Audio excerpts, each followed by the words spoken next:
That's not a comic book. Now that's a comic book. Hi everyone, let's begin another episode of Comic Reviews. I'm Sid Part 2, and my co-host today is Danny the Lizard. Yeah, he moved his head slightly, which means that he acknowledged it. Alright, let's go ahead and start out with Wonder Woman number 42. Meredith Finch, I think the name is.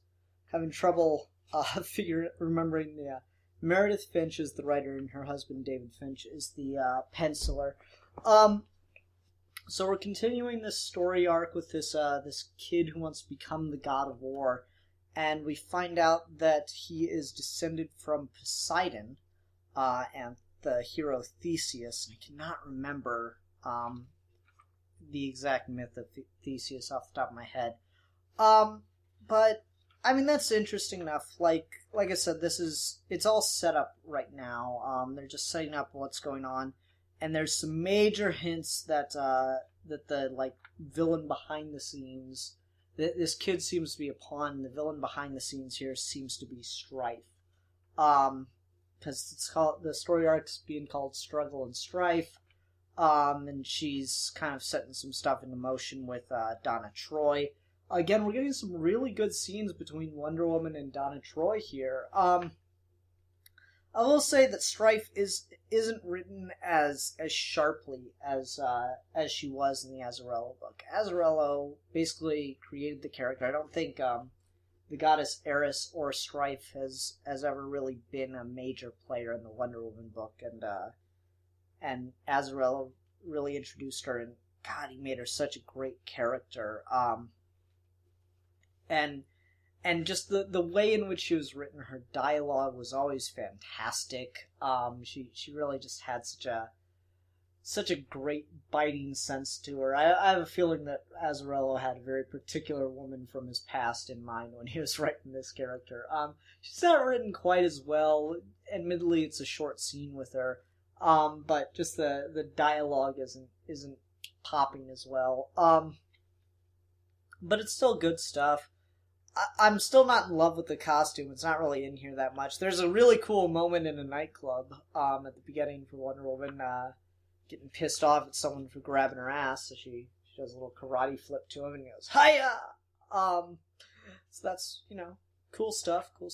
And, there's just Diana being kind, which I always like in the beginning. It's a pretty good opener. I'm having trouble figuring out why she's not able to catch this kid. He seems like he's not as well experienced as he's being written as. But then again, they're saying he's getting kind of lucky here. It's really just all build up right now, though. It's just this, the pieces are all coming into place. Yes, they are. Yeah, that's. Would you like to look at the comics? He's being distracting. Tell him to stop. Now the pieces are all coming into place right now, and we're still just in setup mode at the beginning of this arc, which is I'm okay with. But yeah, it's pretty good so far. I'm not as impressed with it as I was with the last issue, but I'm still interested. It's still piquing my interest right now. It's just an okay issue though. There's nothing great about it. I'm not going to say you could skip it because, like I said, there's stuff being set up here, but right now, nothing in this is like, yes, go out and buy this book right away. But I am still really liking where they're taking her, even if I'm not thrilled about the costume. And my biggest thing right now is, once they're done with this story arc, I'm really, really hoping that they'll go ahead and start bringing back some of her old rogues gallery, because that's the only thing I'm really missing about this with this interpretation of Wonder Woman so far. Is just I really miss the old rogues gallery, and I hope to see that come in sometime soon. What did you think, Danny? It's not much of a response. DeathStroke number 7, and I'm actually going to talk about these two as one piece. I picked it up because Wonder Woman was on the cover. It's kind of a Wonder Woman week, because that's seriously all I got is just 3 books for each of them featuring Wonder Woman. And then we got a Spider-Man trade, obviously, if you looked at the thumbnail. So yeah, this is... It's odd that Deathstroke's getting his own series again, given that he had one at the beginning of the New 52 and it just didn't work out. So I think it's funny that at the end of the New 52, he's getting his own series. It's 8 issues in, so almost a year old. I don't know. It's good enough. I also thought it was weird that we get the old costume in this book, so I guess this takes place before the stuff in Wonder Woman issues 41 and on. Whatever, I like this costume better than the other one, to be fair. But basically the happenstance in this is that, what are you doing? The happenstance in this is that Deathstroke has been hired to kill a Titan. They keep saying God, but they clearly say that he's a Titan. And so he has to go to Paradise Island to do it, and he's got a sword that Hephaestus gave him, and it's like he acts too quickly and attacks the statue thing, and that's unleashed this Titan. And now Wonder Woman shows up at the end of issue 7 and starts attacking Deathstroke, and issue 8 is almost entirely a fight with Deathstroke until the last 2 pages. And it's not even really a fight. Wonder Woman just kicks his ass up and down, and then he I think throws her once or twice. Which is as it should be, but yeah, so it's Tony Daniel. I'm trying to avoid it, but it is Tony Daniel. He has what I guess I call the McFarlane syndrome, where he's a brilliant artist. Tony Daniel's stuff is amazing to look at. I mean, you look at Batman R.I.P. and every panel is gorgeous. But then he goes and he does his own stuff, and the ideas, the bare bones of it are interesting enough, I'll grant him, but some of the dialogue and just where things go and how things play out just gets so... It's not bad, it's just... bleh. I have nothing to really say about it except that it's not good. And it has that McFarlane thing where we have a really good artist who wants to write, but he just doesn't have enough skill at it. So it starts to go downhill. I think that we should go back to kind of like where we were in the 90s with some of these books where, the artist helped come up with characters and maybe even helped plot the book, but we had someone else writing it. And that's not what's going on right now. We have Tony Daniel's... Let me look at the credits here. Boop-a-doo. Tony Daniel is the writer, and there's James Boney is co-writing, I guess. And Daniel, I gotta give him credit. This book seems like it's coming out reasonably regularly, and he's writing and drawing it. So yeah, we got Tony S. Daniel and James Boney. So maybe that is what's going on. Maybe we do have Tony Daniel writing it and someone else is... Tony Daniel plotting it and someone else is helping with the writing. Now that's the case. Man. Right? Yeah. I'll probably finish picking it up just because I'm glad to see Wonder Woman popping up in different books. It's weird, they've been really pushing her lately because she showed up in the Martian Manhunter book along with Superman and a couple other guys, and it's good to see Wonder Woman hopping all over the DC universe like Superman and Batman always do. I'm happy about that at least. So if you support Wonder Woman, popping up all over the DC universe like I do, then pick these up because, why not? No, this clearly is just a case of I only had one book from my list come in this week, and then I saw this cover, and I like Wonder Woman, so I picked it up. I don't know. Otherwise, I'll probably finish picking up this book until that story arc is done, or at least until Wonder Woman quits being a part of it. But otherwise, I don't think this is staying unless something brilliant happens by the end of it, which I highly doubt.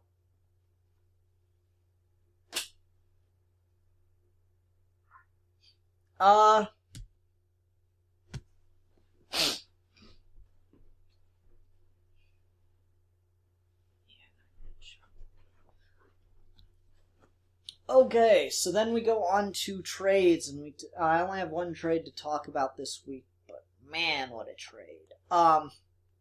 This I like significantly more than Birth of Venom.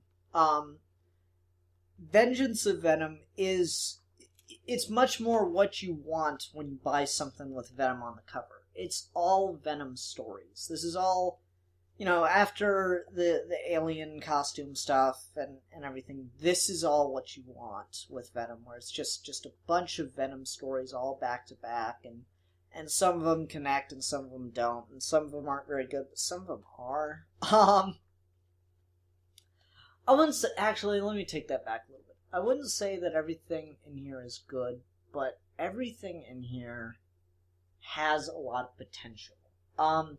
If you like Venom, you should enjoy this. Even if... You good?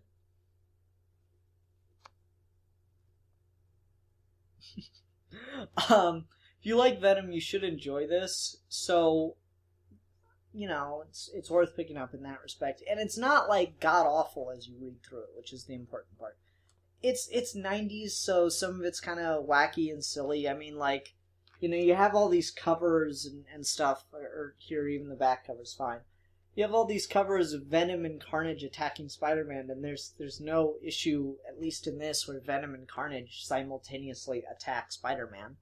And Carnage is quite cool to see. But ultimately, this is just a really fun collection of Venom stories. It's kind of like well, I'm not going to say it's Venom greatest stories ever told kind of stuff, but it's because it's so sequential. But it's just really like, here's all the stories that Venom showed up in that are, significant, in between the alien costume stuff and his first couple years in comics. My favorite issue is by far The Trial of Venom, and this is Spider-Man Special Edition #1. This I really enjoyed. This was a lot of fun, just because it's just so cool. You get a Daredevil and Venom book, and there's like or Daredevil and Spider-Man book, and there's like a trial related to Venom, and it's a lot of fun to read through. That's probably my favorite issue, and it has some continuity errors with other things, like the whole argument that here we go. This is Matt Murdock's name escaped me. Matt Murdock's speech to the jury about he's defending Eddie Brock because the symbiote has left him, and so he's saying that he shouldn't be held as guilty because of the stuff the alien made him do, blah blah blah. And so Matt's speech is, although there is plenty of proof that the entity was homicidally obsessed with Spider-Man, there is no proof whatsoever that Eddie Brock was. Vault scientists have gone over every inch of my client's epidermis. The creature is gone, and so is whatever danger he may have posed. The law says that for someone to be a criminal, he must have mens rea, a state of mind in which he understands that his acts are criminal. Eddie Brock is no criminal. Venom is. Don't punish one for the sins of the other. That's really great stuff. I really like Matt Murdock's speech in this, and this whole case is really great. But the only problem is, earlier in the book, the Venom symbiote was detached from Eddie Brock, and Eddie Brock was in prison on his own, and hold on, let me see if I can find it. Yeah, here we go. Earlier on, Eddie Brock was in prison on his own, and he was still, preparing, and he didn't have any kind of connection with the alien symbiote, and we clearly see that he still wants to kill Spider-Man. You good? He clearly is still ready to kill Spider-Man, and is preparing himself for that. So when you get to this, vengeance or trial of Venom stuff, and Matt Murdock's making all those great cases, it's a little weird that no one goes, well, what about that other time he had no connection with the entity and he was still ready to kill Spider-Man? Thank you. Well, that stuff doesn't count because reasons. So that kind of undercuts it a little, but the issue on its own is great. If you ignore the thing that you just read a couple pages ago, then it's or a couple chapters ago, I guess, then it's really good. There's a lot of Fantastic Four stuff in here too, which is cool. Trying to think. The Carnage stuff is okay. I like Venom more than I do Carnage, but I see what they're trying to do with Carnage, because with Venom, since he knew Spider-Man's identity, you had to provide some kind of explanation for why he wasn't, outing Spider-Man and stuff, and it's because of Eddie Brock's whole notion of what makes someone innocent, and whether or not they're or how you shouldn't kill innocents. And there's a whole thing to it. I'm like, yeah, sure, whatever. It's not the greatest thing, but they clearly had a character. It's a big character trait, so I can't fault them for that. It's not a super interesting character trait, but it's enough. So Carnage was an attempt to make a symbiotic character in that sense, then, that could just be flat out evil and didn't know Spider-Man's identity, so we could just have him be straight crazy evil. So that part's cool to see, and that part of it's fun. I just think it's just okay though. It's fun. It's definitely entertaining. But it's just not particularly striking. I don't know. It doesn't really do much for me past that. I think it's just okay. What do you think? Do you like Carnage and Venom? No.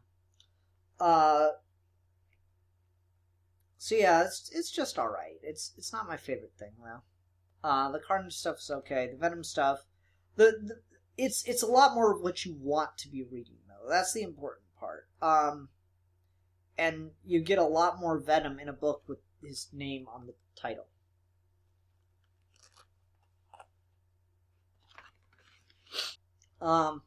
So yeah, you get more Venom, which is what you want with his name on the title, and you get some interesting stuff with Peter Parker too, just dealing with how to handle Venom. So ultimately, I enjoyed this quite a bit more than I had initially, than I did Birth of Venom, just because the alien costume stuff's interesting. Don't get me wrong, but it took up more than 2/3 of that trade. So it was disappointing that Venom was barely in it as, Venom. And instead, and we got no Eddie Brock until Venom was already a thing, which is just distracting. But this, it's all Venom. He's in every story. It's exactly what you want. So that I like about it. So I just want to talk for a minute. Thank you. I want to talk for a minute about how I think Venom could work in a movie. I was tweeting about this, and I had some interesting thoughts on it, so I wanted to bring that up.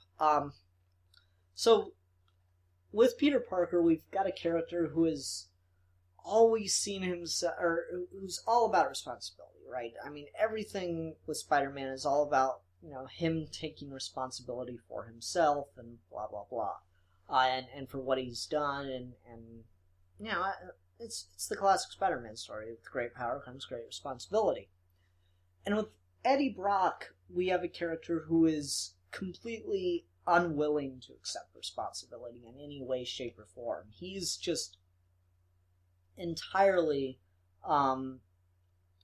concerned with blaming someone else for his misfortunes. Like, his backstory is that he was writing about a serial killer, and then it turned out that that wasn't the real... Like, he was writing about interviews he'd done with this serial killer who was still at large, and then it turned out that that was just some kind of hoax that some guy was playing on him, and so his career was just completely in ruins. No one would hire him after that, and he's off. No one would hire him after that point,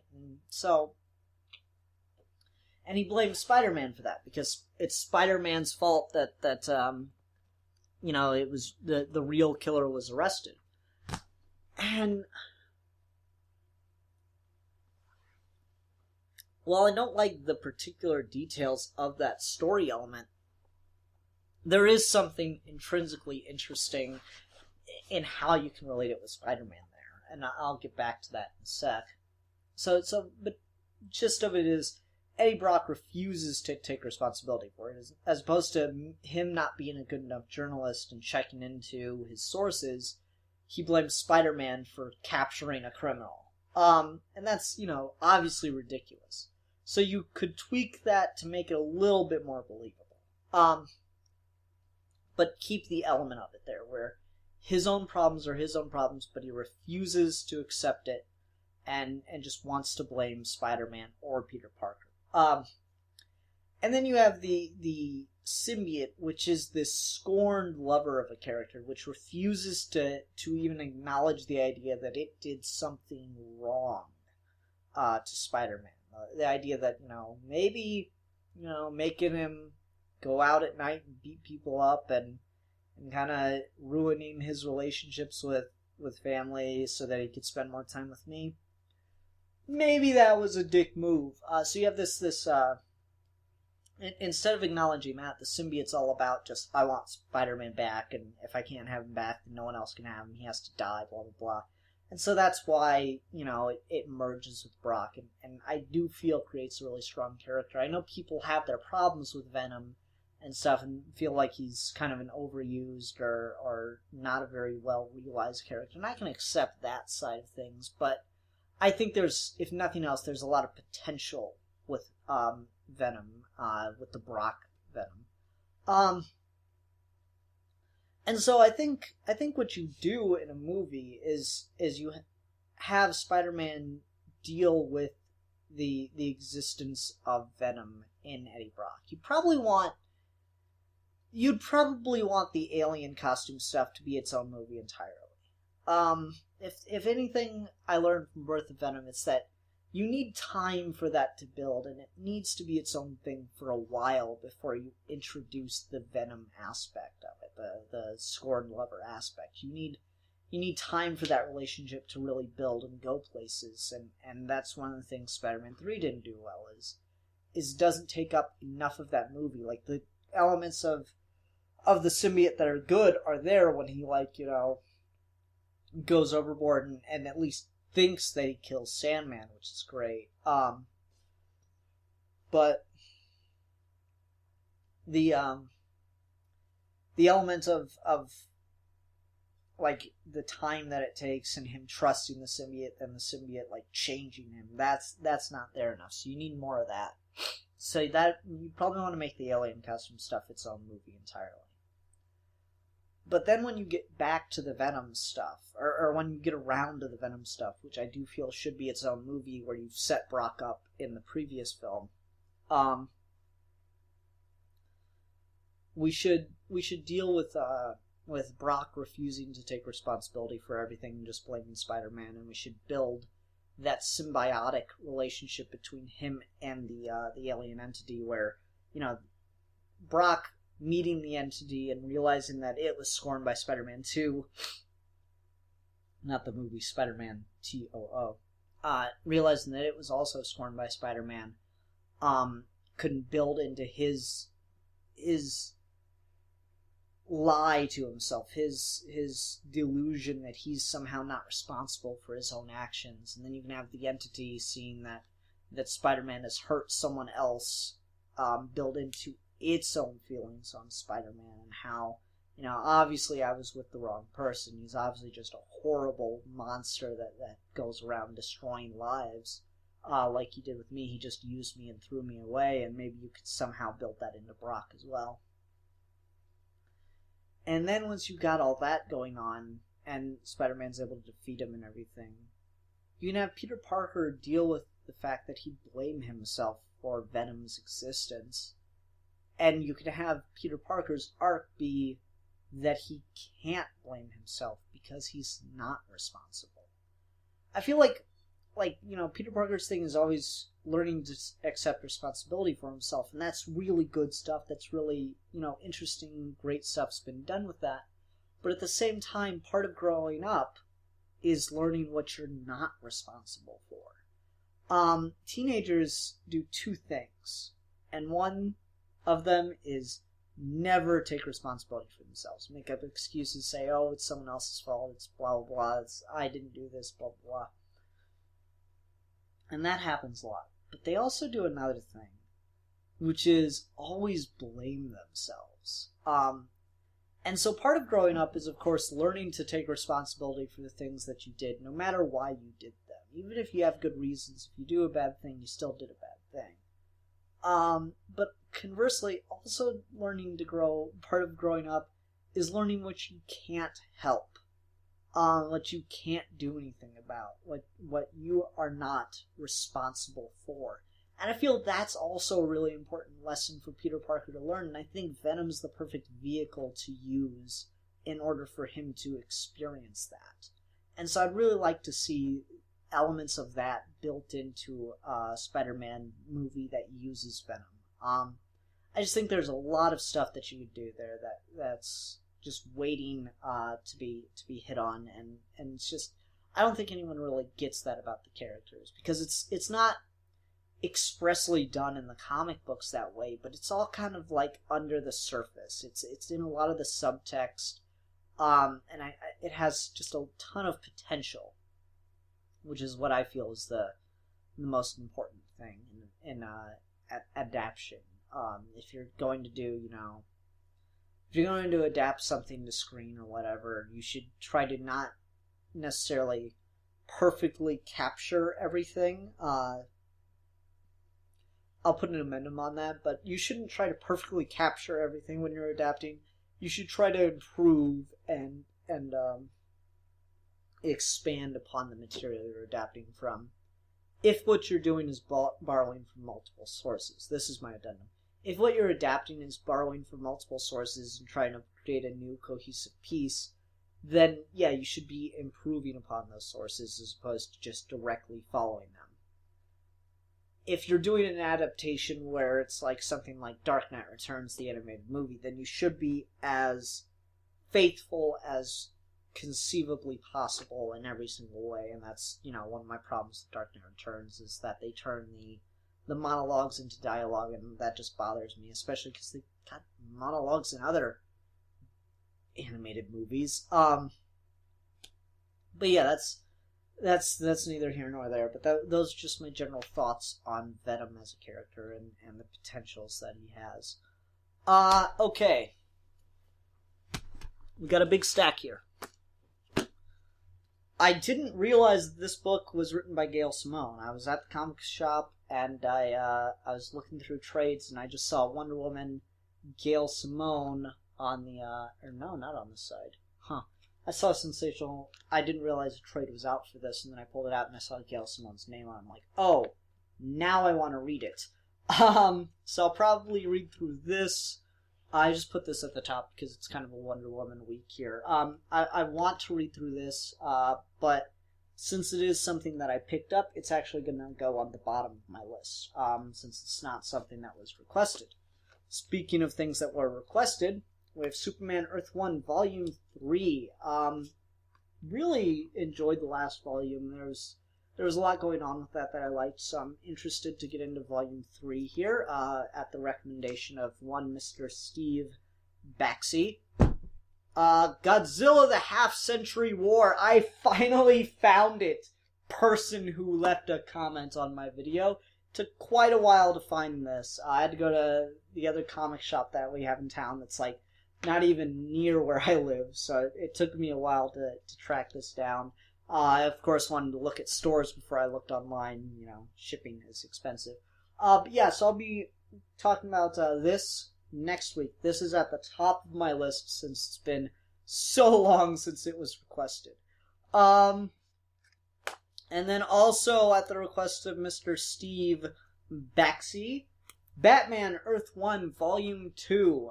Steve has said a lot of great things about this, so I am curious to open it up and read into it myself. I'm also excited for Grant Morrison's Wonder Woman Earth 1 book. I can't wait for that to come out. I think it's not till November, though. That sucks. But yeah, so I'm really excited for all three of these, or four of these trades that I got. But Godzilla is at the top of my list, so that will be on next week's video. Definitely one of these Earth 1 books probably will be as well, since this isn't nearly as thick as Vengeance of Venom is over there. But that being said, everyone, thank you so much for watching. I hope you enjoyed my reviews and my speculations and my considerations on this week's comic reviews. If you have comics that you would like me to pick up that are coming out week to week, please leave them in the comments below. Please leave those in the comments below, and I will at least pick up a couple issues of it if they're on the stands. And if I like it enough, I will add it to my pull list. Darth Vader got added to my pull list. Grant Morrison's 18 Days got added to my pull list recently. I need more books, so go ahead and leave requests down below. And if you have trades that you'd like me to pick up, let me know. The more time in advance you give me the trade, the sooner I will get to it, I promise. I will look for it my best. I can make a couple stops at comic shops all around town. A lot of them are just on my way to places, so it's fine. I work out by two of them, and my mom lives out by another, so when I go visit her, I can stop at the comic shop. And then, worst case scenario, I can always go to the one across town. But that will do it for this week's comments reviews. I'm going to review your comments, and I'm going to tell you how good your comments are, and if they're not up to my standards, then you will know about it. Everyone, thank you very much. Until next time.